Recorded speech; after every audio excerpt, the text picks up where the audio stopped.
Maha na sinangkapan ng kalabasa ating tikman sa report ni Gab de Luna. Masustansyang panghimagas ang ibinahagi ng barangay nutrition scholar na si Reshalyn mula sa barangay Sulbec, Pasukin, Ilocos Norte. Nadiskubre nito ang Maha with a twist. Ang main ingredient, kalabasa. Sa mga bata,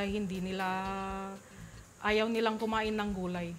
Pero pag naihahalo sa mga iba't ibang mga kakanin o kaya mga ulam, pwede rin ihalo doon. Simple lang ang mga sangkap, kalabasa, cornstarch, asukal, gata ng niyog, mais, condensed milk, at latik. Painitin ang unang piga ng gata ng niyog. Habang hinihintay na kumulo ito, maaari nang pagsamasamahin ang iba pang sangkap.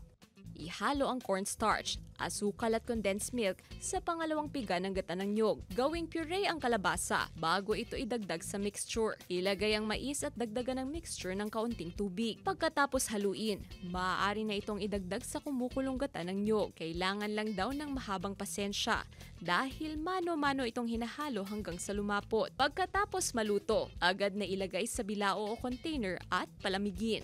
At pwede nang i-enjoy ang kalabasa maha. Sagana raw sa kalabasa ang barangay nila Reshalyn at nais nito na ibahagi sa mga feeding program lalo na sa mga bata sa kanilang lugar. Kasalukuyan na feeding tong mga nasa daycare ngayon. So siguro magluluto kami ng pangmasa then i-distribute namin sa mga bata sa barangay para matuto silang kumain ng gulay. Kasama si Reynold Velasco, Gab de Luna, 1 North Central Luzon.